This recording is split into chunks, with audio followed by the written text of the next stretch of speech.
So most people, when they're first looking at purchasing gold and silver, many of them will often come to our store and just talk to me for a little while and go away and dwell on their choice. And most of them, 9 out of 10 end up coming back.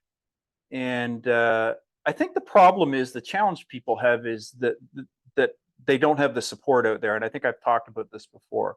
I mean, if you're sitting around the lunchroom with 20 people at work and started bringing up the conversation about buying a bunch of gold and committing a large amount of your retirement portfolio to gold, let's say, probably 19 out of 20 of them would tell you you're crazy. And that's simply because it isn't being repeated, and there isn't evidence of it out there everywhere in the news and on billboards, and there's just no support for it. So if there's no support for it, the average person just think, well, it must not be a thing. It must not be important. It must not be good, because if it was good, I'd see it everywhere. And that's just not true. The challenge is that it's just not talked about. Only 1 in 200 people in North America are gold and silver owners. That's down from 1 in 50 about 60 years ago. So again, there just isn't a lot of evidence out there for people to get support for it. So they need that kind of reinforcement, and for good reason. I mean, money is complicated. You hear these pundits and people talk about money and with all this jargon and all these crazy graphs and stuff, and of course the average person is totally intimidated by that.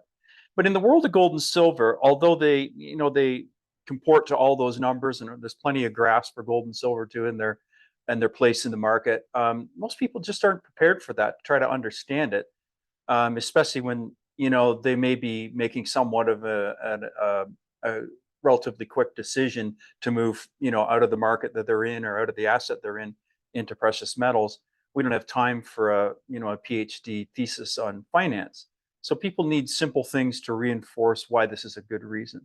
Now, I commend anybody who's gotten to the point where they walk in the store and they're standing across the glass talking to me about purchasing gold and silver, because without all that support, they've had to do a tremendous amount of soul searching and seeking and digging into unknown areas to get to the point where they're convinced enough to get that far.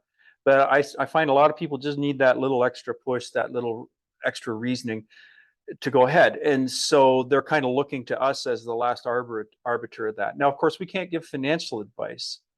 I mean, I can tell you all kinds of stats about the industry, and I often will tell people about, how much silver gets, for example, mined every year, and how much of that is committed to the solar industry, and a lot of facts like that. But those aren't really, oftentimes I look to the reaction of people to things I say, their facial expressions and their body language, to see if what I'm saying is really impacting them. And what I feel impacts people more than anything are, number one, a good example.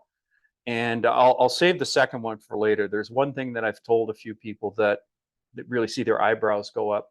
I'll mention them both here. But lately, what I've been doing is just using stories, examples from other people that may or may not, be absolutely relevant to that person's, position, but at least can give them some numbers to go by. So the story I've been using lately is a true example. About 2 years ago, we had a woman walk into the store, and she'd been given two 10-ounce gold bars by her mother.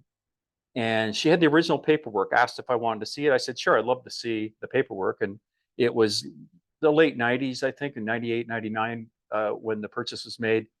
And the two 10-ounce gold bars, 20 ounces of gold in total, totaled up to $4,800 and change. So that looks like about $240 an ounce. Is my head math good? 4,800 divided by 20. Yeah, about $240 an ounce. Retail, pretty good gold price. But she walked out of the store that day with north of $48,000. Now, quick math on that, that's a 10x increase. Now, 10x increase, 10 times increase, 1,000% gain over 25 years. Now, the other story that I tell people that I find gets them to raise their eyebrows is that the fact that the S&P 500, that gold for the last 20 years has returned more year on year over that 20 years than the S&P has. That's the top 500 companies, right? So that really perks people up. But I've found lately that the story about the woman, the 10x increase on the gold, really gets people convinced and persuaded, because of course they can naturally see themselves in the same position. Because if you look at a long-term gold chart, on average, of course, it goes up and it goes down, but the general trend is up because it's negatively correlated to the dollar, which constantly loses value. So real things over time tend to gain in numerically against the dollar itself, because the dollar is a floating abstraction, as Doug Casey often says, or it just doesn't measure properly over time. Currency only has value currently, I often say. It cannot carry that value over time. So the real point is, I say, look, now, if you compare that to what might have taken place, let's say her mom had the foresight to put, instead of two 10-ounce bars in a box, she just put $4,800, the original money that was used to purchase it, original currency, not money. And then at 25 years later, she just handed that envelope over to her daughter. Her daughter would have saved her trip to our store, but she'd be out about 40-some thousand dollars, because she'd only have $4,800 instead of 48,000. So that really drives that home. Think about that. The opposite scenario, where she was just given an envelope of cash after 25 years. Of course, she'd be very grateful to get $4,800 in cash, but because her mother had the foresight to put that into gold and hold it over time, she now had 10 times that much. So that is the real point of the story. And if you tell both sides of that and use the hypothetical comparison of doing it in cash, you can then see how precious metals react in a real world, in a market environment, by that illustration. So I hope that helps people think. I thought I'd tell that story on here so I can refer to it for people that are unsure, or call on the phone. So if you're watching this video, I may have recommended that you watch it. If you stumbled onto it, hopefully it'll help you make a decision. Maybe you're not one of our customers, you're just somebody that lives at a distance who's struggling to go through this. I think the world would be a better place if more of us own gold and silver than do right now, personally. So I'm happy to just share this information as a free resource for people that helps help them make the decision. If it helped make you the decision, drop a comment in the description below, or in the comments section, and like, share, and subscribe if it helped you out any and made you feel better about your purchase that you already made, or